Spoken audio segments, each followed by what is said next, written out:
അസ്സലാമു അലൈക്കും ഡിയേഴ്സ്. കുട്ടികളെല്ലാവരും മദ്രസയിലൊക്കെ ജോയിൻ ആയിട്ടുണ്ടാവും. പഠിച്ചുകൊണ്ടിരുന്നവർ പുതിയ ക്ലാസ്സിലോട്ട് എത്തിയിട്ടുണ്ടാവും.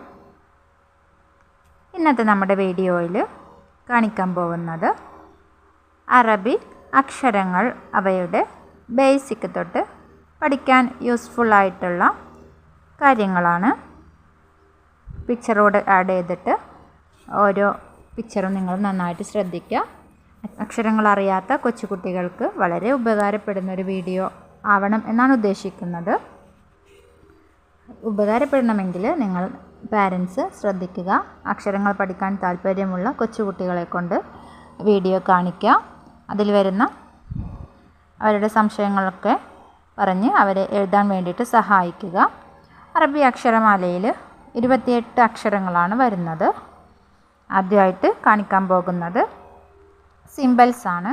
നമ്മളതിന് ഹർക്കത്തുകൾ എന്ന് പറയും. ഹർക്കത്തുകളായിട്ട് വരുന്നത് ഫതഹ്, കസറ, ലമ്മ്, സുക്കൂന്, ഷദ്. ഈ കാര്യങ്ങളാണ് ബേസിക്കലി ഹർക്കത്തുകളായിട്ട് വരുന്നത്, ഓർ സിംബൽസ് ആയിട്ട് വരുന്നത്.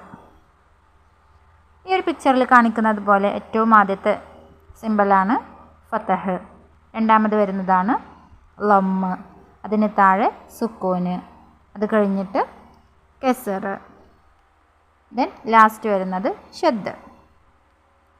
ഒരു അക്ഷരത്തിൻ്റെ മുകൾ ഭാഗത്ത് വരുന്ന ഒരു സ്മോൾ ലൈനാണ് ഫതഹ് എന്ന് പറയുന്നത്. അതിൻ്റെ താഴ്ഭാഗത്താവുമ്പോൾ അത് കസറാവും. പിന്നെ ഒരു ചെറിയ വാവ് പോലെയാണ് ലമ്മ വരുന്നത്. അത് മുകൾ ഭാഗത്ത് തന്നെയാണ് കാണിക്കുക, ലെറ്ററിൻ്റെ മുകൾ ഭാഗത്ത്.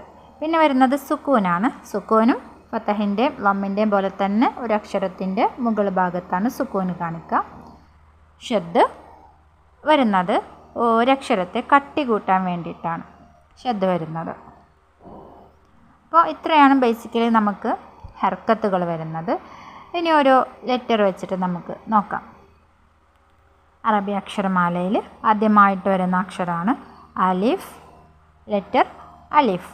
ഇവിടെ ഫസ്റ്റ് കാണിക്കുന്നത് ലെറ്റർ അലിഫ് എഴുതുന്ന രീതിയാണ്. ഒരു സ്മോൾ ലൈൻ കൊടുക്കുക, മുകളിലായിട്ടൊരു ഹംസ കൊടുക്കുക. എല്ലാവരും ശ്രദ്ധിക്കുക. സ്മോൾ ലൈന്, മുകളിലായിട്ടൊരു ഹംസ. ഇതാണ് ലെറ്റർ അലിഫ്. താഴെ നോക്കിയേ, കോപ്പി രീതിയിൽ എഴുതാൻ പറ്റുന്ന അലിഫ് എന്നാണ് കൊടുത്തിട്ടുള്ളത്.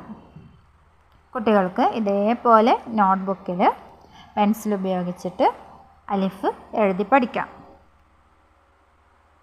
ഇനി നമ്മളവിടെ ഒരു പിക്ചർ കാണിക്കുന്നുണ്ട് അല്ലേ, ലയണിൻ്റെ പിക്ചറാണ്. കിങ് ഓഫ് ദി ജംഗിൾ അല്ലേ. ലയൺ എന്ന് പറഞ്ഞാൽ എല്ലാവർക്കും അറിയാം, കാട്ടിലെ രാജാവാണ് ലയൺ. ലയണിനെ നമ്മൾ എന്താ അറബിയിൽ പറയാമെന്നറിയോ? അസദ്. എന്താണ്? അസദ്. എസ്. ലെറ്റർ അലിഫ് വെച്ച് സ്റ്റാർട്ട് ചെയ്യുന്ന ഒരു വേർഡാണ് അസദ്. അപ്പോൾ എല്ലാവരും ലെറ്റർ അലിഫ് പഠിച്ചിട്ടുണ്ടാകുമെന്ന് വിചാരിക്കുന്നു. റിപ്പീറ്റ് ചെയ്യുക, വീണ്ടും വീണ്ടും എഴുതുക, വായിക്കുക. അങ്ങനെയാവുമ്പോൾ നമുക്ക് ലെറ്റർ അലിഫ് വളരെ ഈസി ആയിട്ട് പഠിക്കാം.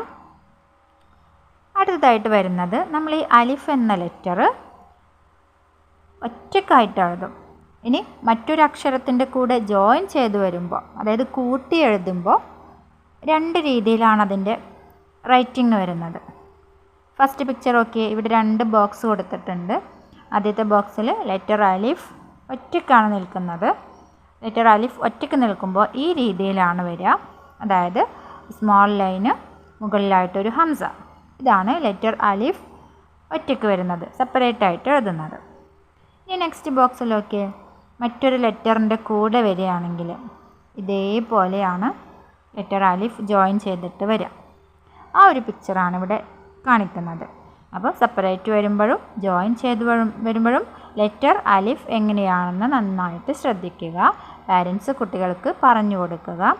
അതിനുശേഷം ലെറ്റർ അലിഫ് വെച്ച് സ്റ്റാർട്ട് ചെയ്യുന്ന ഒരു പിക്ചറോട് അവിടെ ആഡ് ചെയ്തിട്ടുണ്ട്. ഏതാണ് ആ പിക്ചർ? പൈനാപ്പിൾ ആണല്ലേ. പൈനാപ്പിളിന് നമ്മൾ അറബിയിൽ പറയുന്ന പേരാണ് അനാനാസ്. ഓക്കെ,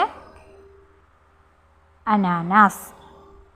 നമ്മൾ നേരത്തെ പഠിച്ചു വെച്ച അസദ് ഉണ്ട്, അതിൻ്റെ തൊട്ടടുത്ത് പിക്ചർ ഇതിൽ നമ്മൾ പുതിയതായിട്ട് പഠിച്ച അനാനാസ്, അനാനാസ്, പൈനാപ്പിൾ, അസദ്, ലയൺ.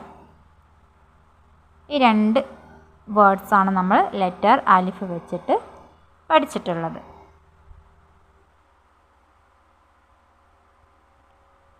കുട്ടികളെല്ലാം ഇന്ന് ഈ അടുത്ത ഭാഗങ്ങൾ നന്നായിട്ട് വായിക്കുക, എഴുതുക, പാരൻസ് അവരെ ഹെൽപ്പ് ചെയ്യുക. വീഡിയോയിൽ കൊടുത്തിട്ടുള്ള ഈ പിക്ചർ നന്നായിട്ട് അവർക്ക് കാണിക്കുക, അവരുടെ മൈൻഡിൽ അത് നിൽക്കാൻ വേണ്ടിയിട്ട് റിപ്പീറ്റ് ചെയ്ത് കൊടുക്കുക. ഇൻഷാ അല്ലാഹ് ഇതിൻ്റെ ബാക്കി നമുക്ക് അടുത്ത ഭാഗത്ത് ഇടാവുന്നതാണ്.